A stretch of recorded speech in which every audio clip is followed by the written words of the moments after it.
With Baba's blessings, we are going to read the chapter 3 of Sai Satcharita. Sai Baba's sanction and promise, assignment of work to devotees, Baba's stories as beacon light, his motherly love, Rohilla's story, his sweet and nectar like words. Sai Baba's sanction and promise. As described in the previous chapter, Sai Baba gave his complete assent to the writing of Sai Satcharitra and said, I fully agree with you regarding the writing of Sai Satcharitra. You do your duty, don't be afraid in the least. Steady your mind and have faith in my words.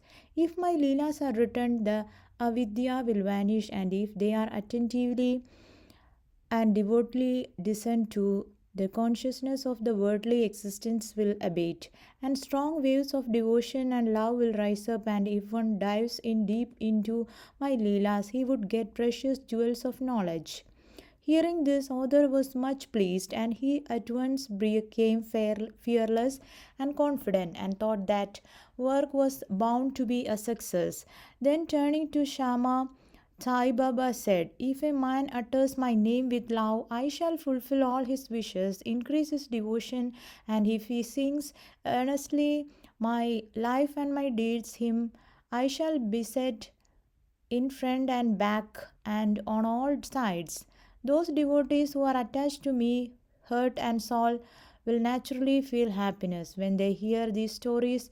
Believe me that if anybody sings my Leelas, I will give him infinite joy and everlasting contentment.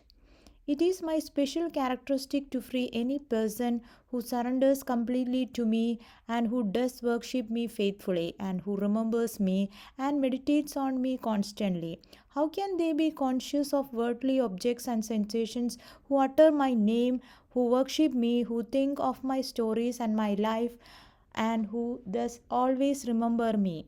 I shall draw out my devotees from the jaws of death.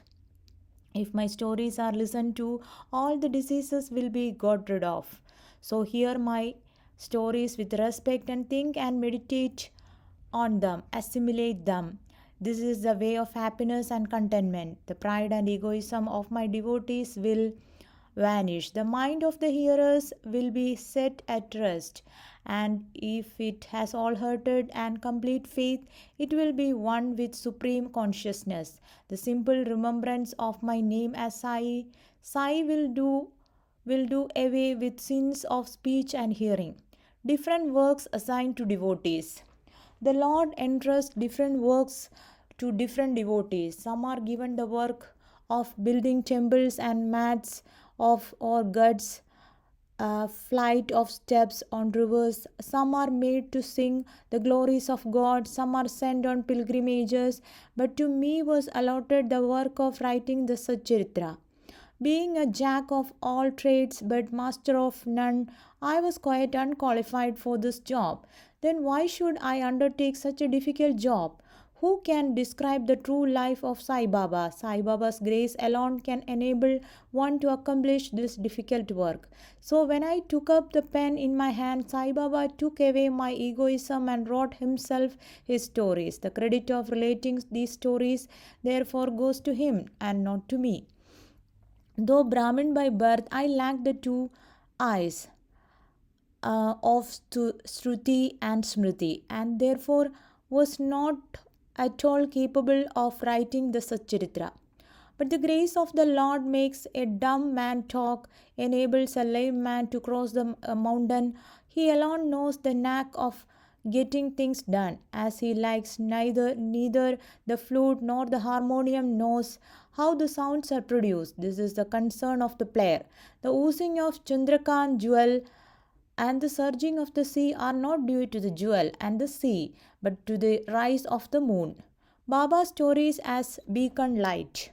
Lighthouses are constructed at various places in the sea to enable the boatman to avoid rocks and dangers and make them sail safely. Sai Baba's stories serve a similar purpose in the ocean of worldly existence. They surpass nectar in sweetness and make our worldly path smooth and easy to traverse. Blessed are the stories of the saints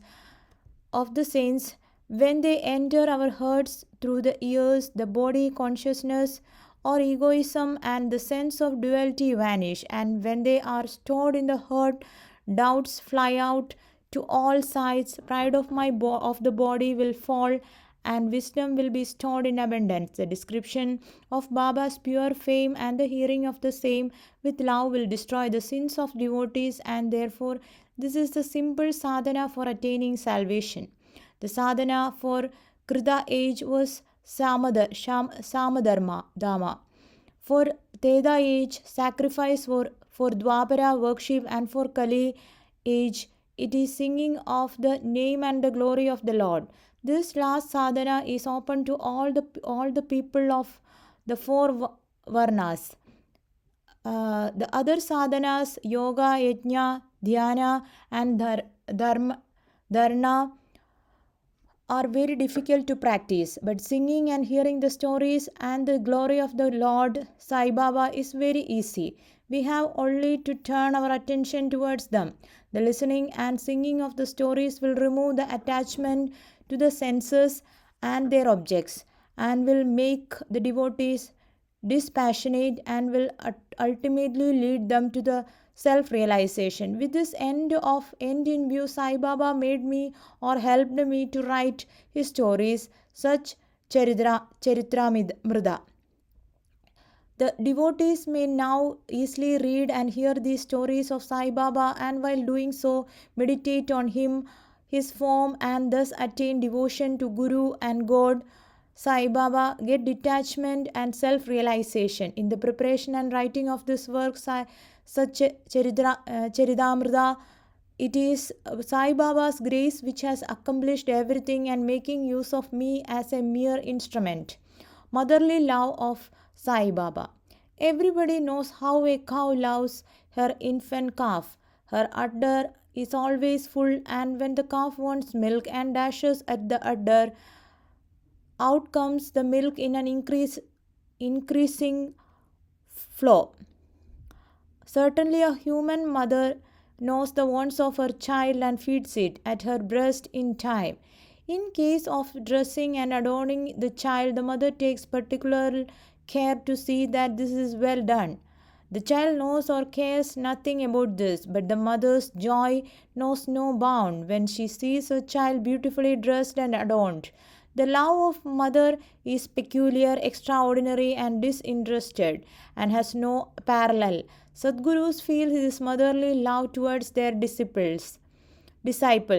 Sai Baba has had this same love towards me, and I give an instance of it below.